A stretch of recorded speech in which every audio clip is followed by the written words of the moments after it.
tout le monde, j'espère que vous allez bien, c'est Candy Shy et je suis ravie de vous retrouver sur ma chaîne Livresque. Aujourd'hui, on va enfin faire une gazette, oui, un update lecture où je vais vous parler de mes lectures passées. Donc en sachant qu'il y a un semi-remorque de livres dont je ne vous ai pas parlé, je pense que j'en ai plus d'une quinzaine. Donc là, je vais vous parler de 3 livres. C'était les plus urgents, c'est ceux qu'il faut que je fasse la vidéo pour renvoyer mes avis. Donc il faut que je me mette un grand coup de pied dans le derche. Donc là je m'installe devant vous et je vous en parle. Donc on commence de suite. Alors on va commencer avec un young adulte, Ne t'attache pas, de Morgan Bickey aux éditions Bickey, je sais pas comment on le prononce, aux éditions Michel Lafon. Donc comme je vous dis, c'est un young adulte, c'est une romance. Notre héroïne, elle est Alexis, à 16 ans, et elle vit à côté d'un beau voisin, un peu ténébreux. Et il ne s'adresse pas beaucoup la parole, pourtant ça fait des années qu'ils se connaissent. Ils ne sont pas du tout dans la même sphère au niveau des études et tout ça. Et ils finissent enfin par se rencontrer, et entre eux, c'est un peu magnétique. On sent qu'il y a quelque chose de très fort entre eux. Et donc, rentre une espèce de jeu entre eux. Lui a des jeux un peu malsains et elle se laisse embrigader là-dedans. Donc s'ensuit quelque chose de fort. Lui il a 18 ans, elle a 16 ans, il la traite un petit peu comme si c'était la petite sœur, la petite gamine, alors que bon, elle a quand même 16 ans, hein, ça va, lui il en a 18 non plus, mon gars, t'es pas la maison de retraite quoi, donc détends-toi le string. Donc cette lecture était sympa, je pense que ça peut plaire à pas mal de jeunes autour de 14 ans, 15 ans, c'est mignonné. Le gars fait des belles conneries, et la jeune fille est un peu là pour essayer de le remettre dans le droit chemin. C'est mignon, mais moi je suis restée un peu à côté par le fait d'avoir de personnages très jeunes, de l'histoire, même si l'auteur à la fin a amené une grosse note émotive, c'est pas ça qui aura rattrapé le fait que j'ai été transcendée par ma lecture. Ça reste assez sympa. On comprend pas trop par moments les réactions du garçon. On l'apprend au fil des pages, bien évidemment, l'auteur en fait essaie de nous alpaguer. Ça reste une bonne lecture, je pense que ça peut être une bonne lecture, des personnes assez jeunes vont pouvoir aimer. Moi j'ai manqué de profondeur, manqué de réalisme sur... enfin de réalisme non, d'intensité de conneries, dans les conneries qu'ils font tous les deux, d'intensité dans tout ça. D'intensité émotionnelle dans tout ce qu'il a envie de nous faire partager, et elle, comment elle les ressent. Voilà. Voilà, c'est pour ça que je suis restée un peu à côté. Ça reste une bonne lecture, mais pour moi, c'est pas dans ma gamme littéraire. J'ai été bête de demander, c'est ma faute. J'ai été surprise par certains young adultes tout de même en romance, des lectures que j'avais adorées. Donc je me suis dit, mais pourquoi pas, le thème avait l'air sympa, mais c'est le faux voyou quoi. J'ai trouvé que c'était le faux voyou, le faux mauvais garçon. Et c'est ça qui m'a fait un peu dire, ouais bon, ok. Je pense qu'il ne faut pas vous arrêter à mon avis à moi. C'est un young adulte, donc on va pas avoir du meurtre, on va pas avoir du sexe à profusion, voilà, c'est pas du tout dans cette gamme littéraire. Ça reste mignonné. Allez voir les autres avis, je pense que ça peut plaire. Je vais pas trop vous parler de l'histoire parce que je veux pas trop vous en dire. L'écriture est assez fluide, parce que c'est une jeune écrivain, elle est toute jeune, elle a 17 ou 18 ans, l'écrivain du livre. Et elle écrit vraiment, c'est assez sympa, c'est des chapitres courts, donc on a de l'entrain quand même dans la lecture. C'est pas un grand roman, donc ça se lit très vite, je l'ai très vite lu. Ça reste une bonne lecture, mais bon, ça m'aura pas transcendé non plus. Mais je pense que c'est le fait de mon âge aussi. Ouais, je sais. Pathétique tout ça quand même. Tristement triste. Et le petit mot de la fin est assez sympa, mais du coup je reste aussi sur ma fin. Sur ces deux héros, sur l'héroïne, voilà, sur le futur, et tout ça. C'est dommage. J'aimerais bien quand même savoir comment elle va évoluer. Ils vont évoluer. Enfin, elle va évoluer. Ils vont évoluer. Enfin, je peux pas trop vous en dire quoi. Eux, les deux. Le second livre dont je vais vous parler, c'est Le Charme des McPee, le tome 2, La magie des McPee, de K.J. Charles aux éditions Milady, collection Slash. C'est une romance historique, fantastique, MM. Alors celui-là, il a tout. De l'historique, du fantastique et du MM. J'adore cette série. Vraiment, j'ai gobé le tome 1, j'ai vraiment adoré.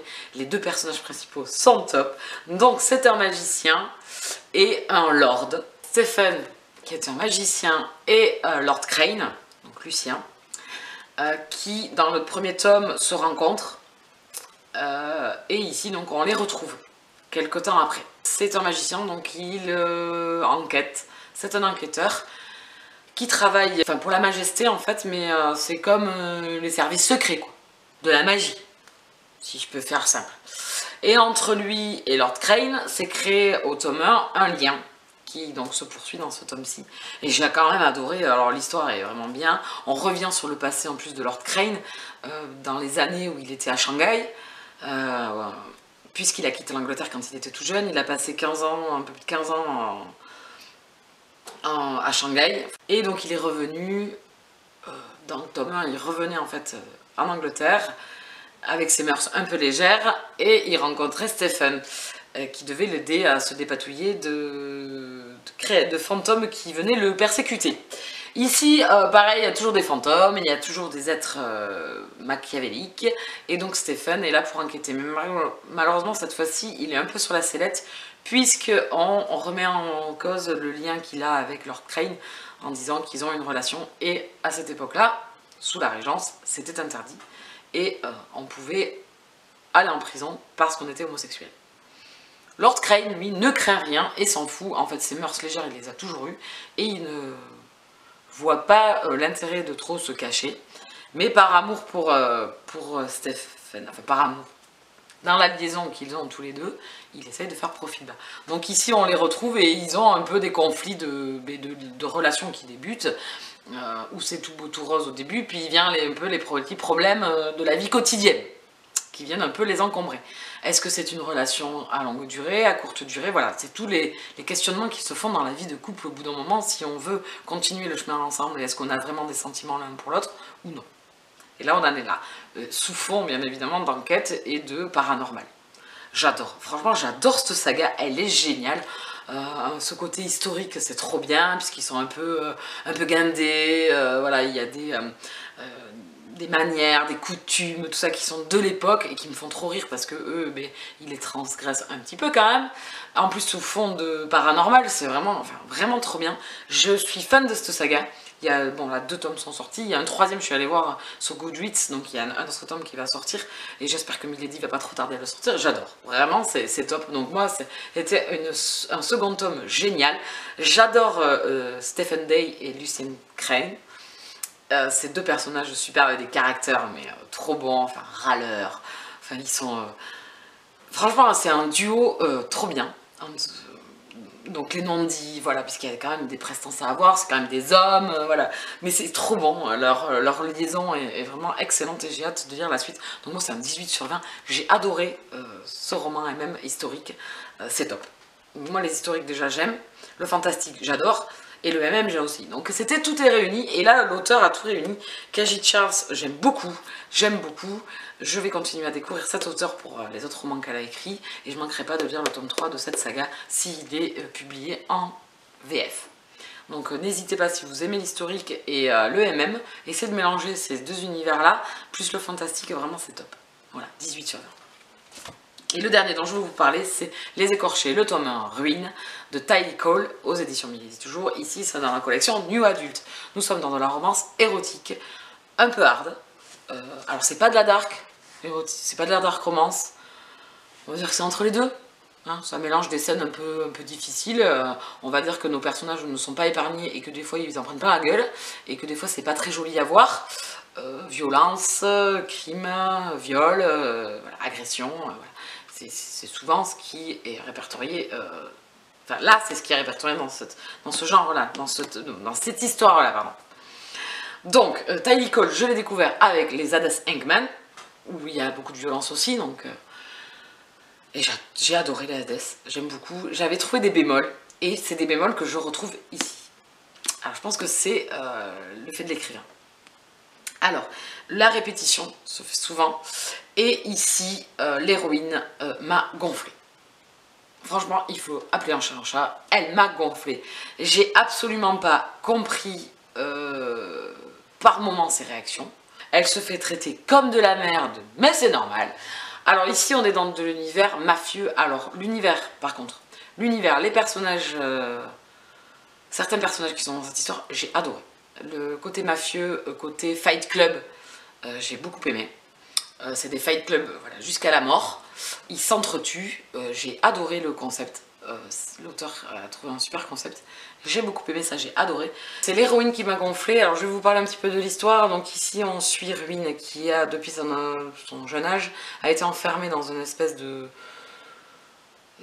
prison où on les fait s'entretuer jusqu'à la mort. Il est qu'un numéro et donc du coup on les humilie, on les tabasse, on les viole, on fait pas mal de choses pour les modeler à leur façon, pour leur faire oublier leur passé et qu'ils ne soient plus que des machines à tuer. Ruine arrive à s'enfuir et essaye de retrouver son passé et surtout de se venger de la personne qui l'a envoyé à cet endroit-là.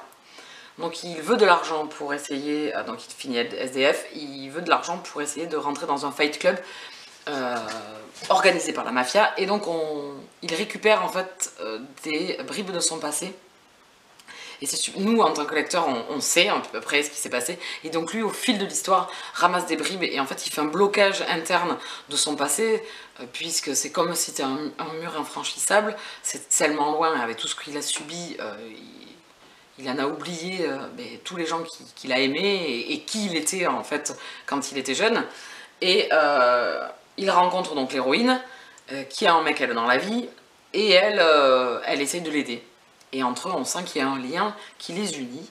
Donc nous, on a compris, bien évidemment, en tant que lecteur. J'ai beaucoup aimé Ruine. J'ai beaucoup aimé l'univers qu'a créé l'auteur. Il y a vraiment un énorme potentiel, c'est vraiment énorme. Moi, ce que je reproche à l'auteur, c'est la répétition. Enfin, la Bratva, c'est la mafia russe. Et elle nous le répète 1,150 milliard fois. C'est-à-dire qu'elle m'a fait un roman de 400 pages et à la 390e, elle l'a déjà répété 1000 fois. Donc ça va, je suis pas trop teubée. Même le soir, en rentrant du boulot, j'ai la tête comme un citron.